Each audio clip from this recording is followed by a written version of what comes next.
warahmatullahi wabarakatuh.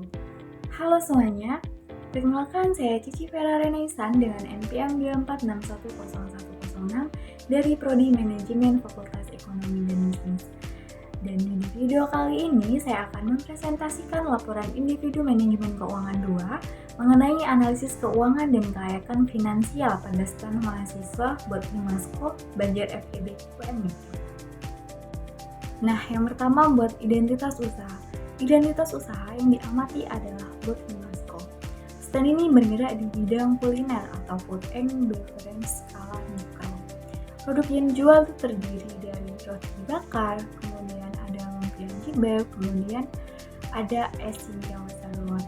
Target pasarnya juga yaitu mahasiswa, dosen, staf kampus, serta masyarakat yang berkunjung ke area belajar kampus. Nah, yang kedua itu ada modal usaha.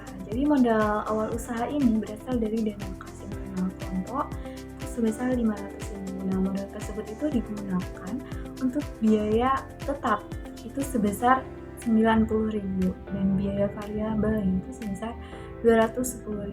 Kemudian di sini ada dana cadangannya itu sebesar 200.000. Nah, selanjutnya buat penggunaan modal, biaya tetap itu terdiri dari banner dan sewa stand.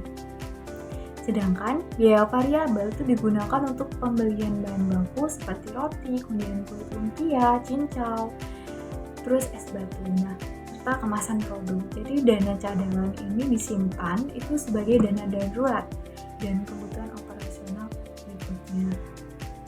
Jadi di sini ada harga pokok penjualan dan harga jualan. Jadi penentuan harga itu menggunakan metode cost plus pricing, di mana lumpia jibau ini memiliki HPP senilai 5.000 dan dijual seharga 10.000.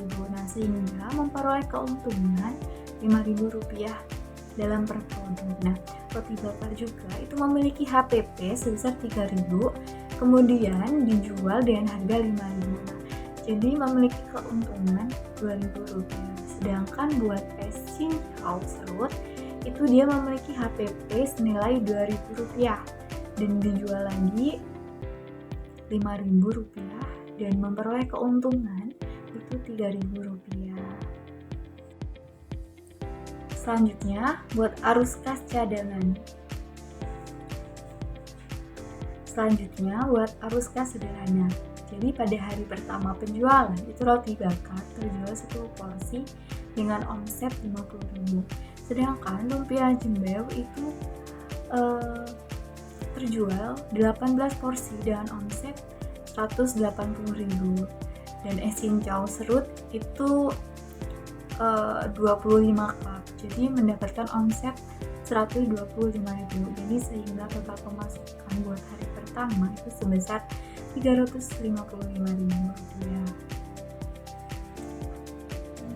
Nah, selanjutnya itu ada pengeluaran dan laba. Jadi total pengeluaran hari pertama itu terdiri dari biaya tetap itu sebesar 90.000 dan variabel itu 210.000. Sehingga total pengeluarannya itu sebesar 300.000. Jadi dari hasil tersebut itu diperoleh laba bersihnya sebesar Rp55.000.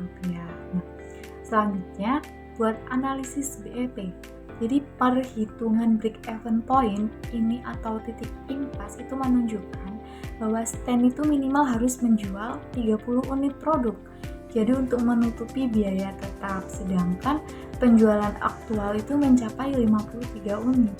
Nah, sehingga stand itu berhasil melewati batas BEP dan memperoleh keuntungan.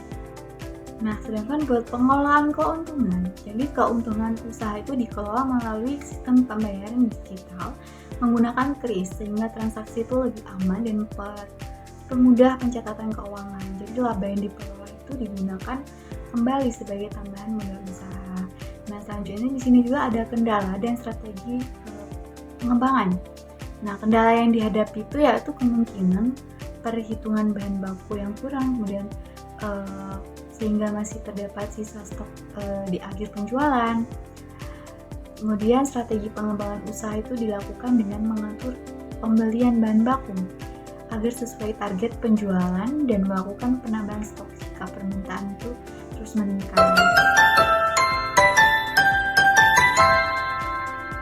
Jadi itu tadi dapat disimpulkan bahwa bot Himasku itu termasuk usaha yang layak dan memiliki pengelolaan keuangan yang baik.